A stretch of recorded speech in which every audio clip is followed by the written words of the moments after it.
Shad Budge with a big legal victory to report on here. I recently hired a lawyer and was able to regain access to my local libraries here in British Columbia. More specifically, the Fraser Valley Regional Libraries. There's about 24 locations scattered throughout the entire province. So very big victory for me. I was banned from these libraries back in December 23rd of 2020, for anybody that does not know, for having a medical exemption wearing face coverings. That was the issue. So I informed the people at these libraries that, I have a medical exemption, can't wear face coverings. I even offered to provide documentation from my doctor confirming my exemption from these face coverings, and they did not want to see that. They did not care. And I do want to state for the record that I am well aware, and I was well aware, that I was not required to provide any such documentation.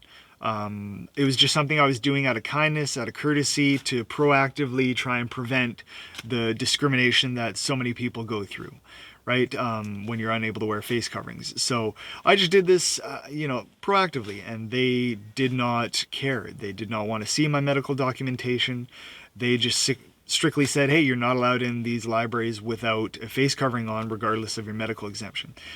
Didn't make a lot of sense to me. I reiterated the point that, these ministerial orders, these mask mandates that are put into effect, they aren't just like a buffet that you can pick and choose which sections you want to abide by, right? Like there's always a section in any of these mask mandates all across the globe that specifically goes over, the litany of different reasons why, some people are not able to wear face coverings.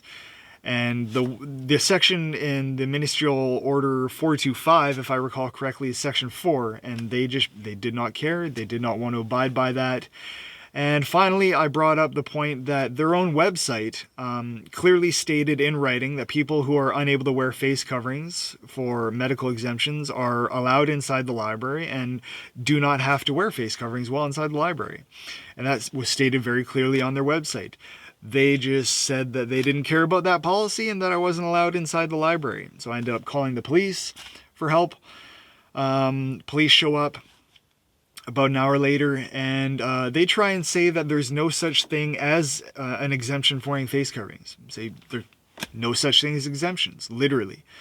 And I was pretty appalled by that. So I brought out the actual ministerial order in question. I had a hard copy of the order in my pocket with the Section 4 on exemptions highlighted. Busted that out, said, hey, I got a ministerial order right here. Here's the section on exemptions. And they started getting a little upset, a little irate. And they, basically said, whoa, we're not going to debate about the existence of exemptions. We're just going to, it's a private entity. And they're allowed to refuse you service. So they're refusing you service. You're not allowed in there, yada, yada. And, long story short, if you go inside the libraries without a face covering on, you can be arrested for trespassing. So, it sounds a little unbelievable, but it did happen. I have audio and video footage of the matters in question here. And I did a much longer video breaking down the intricacies of all of these issues and kind of giving my thoughts and etc., going over everything. So I will link that video in the top of the description below. So I ended up getting a lawyer and was finally able to regain access into these libraries. Now, it took me a very long time. Lawyers are expensive, and I'm on welfare. I do not have employment anymore. And I only get like $500 a month. So for me to save up enough to get a lawyer to do this took me a very long time. And I was effectively unable to use these libraries that I pay for with my own tax dollars for roughly 14 months, something like that. So yeah.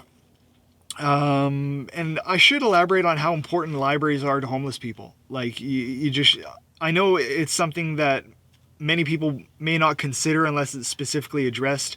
Like when I wasn't homeless, I never went to the library. It was a very rare occurrence. Unless I wanted to get a specific book or something like that, But now being homeless, like I go to the library every single day, man. Like I take my laptop, I take my tablet, I take my power bank, any sort of my phone, electrical devices, etc. I go in there, like libraries provide like temporary shelter, electricity, washroom, water, etc. Like public libraries are somewhat of a sanctuary for homeless people. Like I go there every single day. And that could have been, a factor in why they were specifically picking on me. I'm not sure. That's just speculation on my part. But it's important to note how vital libraries are. Like I go there, I go there for 8 hours, 10 hours a day. And I just set up my laptop. I'm able to kind of do stuff and work. Like if you've ever tried living in a vehicle, it is very, very tough. It is really horrible. So having that access to a library is vital, man. And you got to take into consideration, like here in British Columbia, we had stretches where it's like minus 20 degrees Celsius here in the wintertime. And that's not, rare either. That's often minus 10, minus 20 degrees in the winter. And to have that, and it's also like plus 45 degrees sometimes here in the summer, where it's like these temperatures are literally life-threatening temperatures. Where you just try and hunker down and get through. But these libraries, they have warmth, they have air conditioning, they have so many different really beneficial aspects to homeless people that cannot be understated. So it's absolutely huge that I've regained this access, and like I said, I'm going there every single day, and I've not been harassed since, so things are looking good in that aspect. So next update that I want to touch base on is the gym situation. Now, when you're homeless, you don't have a kitchen, you don't have a bathroom, how do you access these fundamental services? How do you shower, right? Well, I had a membership at Anytime Fitness, downtown Chilliwack location, and I was showering there daily. Gym's owner is Rick Abbing. So in November 2020, when the mask mandate first came into effect, it didn't seem like that big of an issue. I notified the owner of my medical exemption. I eventually provided him documentation from my doctor confirming that exemption, and it just didn't seem like it was much of an issue. But it quickly became a big issue for Rick in the following months. He, eventually discriminated against me and harassed me in a number of different ways. He restricted my time limit on showering, which was absurd in its own right. But he eventually just told me that I was unable to access his gym because of my face covering exemption. And he was ordered to do that by Fraser Valley Regional Health, which absolutely made no sense to me. He quite literally said that Fraser Valley Regional Health ordered him not to allow people with legitimate medical exemptions from face coverings to access the gym, and that he would be closed if he allowed such a thing to happen, which just, again, does not make any logical sense. It's completely counterintuitive, and it would be quite literally violating the order that they're supposed to abide by and uphold. So I don't believe it, but again, speculation on my part. I will not believe it until I see it. But he used that in a number of different, attempted justifications to terminate my membership in April of 2021. And it was really, really rough. And the most ridiculous part about it is I told him, hey, you know what, if you don't want me, and I told him in writing, I'm like, if you don't want me to access your location specifically, I'll just go to different locations. And I was going to different Anytime Fitness locations, because there's multiple in each different city, right? And I was showering at different locations. I was avoiding his gym. I said, hey, I'll go to different locations that don't discriminate against people. Just don't cancel my membership because you're my home location. And, obviously he knew I was homeless and that I was showering there every day for my basic hygiene. And he just went ahead and canceled it anyways, just terminated it. So there's nothing I could do. There was no sort of appeal process or nothing like that. It really seemed like a very malicious and intentful thing for him to do. Because he knew what would happen. And it has been very destructive over the last year. Like, that happened in April of 2021. It's now April of 2022. And I've only been showering like once a month. Not even once a month. I've only showered twice since November, and it's now April. So it was originally once a month. I was just paying, the $150, whatever it was, to go to either a hotel or an Airbnb to shower which is extremely expensive, but I was just doing it once a month to do my basic fundamental hygiene stuff. And yeah, I was doing that. But when, I don't know, when it came into winter, like I really wanted to try and acquire access back into these libraries, right? So I kind of made a decision and I weighed, okay, well, I need to save up enough money to get a lawyer to get back into these libraries. Can I withstand not showering once a month and maybe do it like once every 2 months or something like that? And I ended up doing that and getting the access back into the libraries by hiring the lawyer. So it was, and in the end, it did work out. I spent like an entire month's income on getting a lawyer and regaining access to these libraries, but that came at the cost of only showering twice in the last, 5 months, I guess. It's April. I haven't showered twice. I've showered twice since November, so I don't even want to do the math. But there is a somewhat beneficial aspect looking in the near future.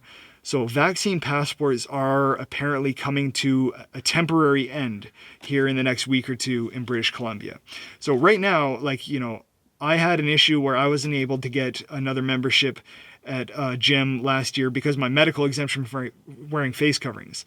That wasn't even taking into account the vaccine passport situation, right? So starting in, I believe it was summer or fall of last year, they implemented vaccine passports to gyms.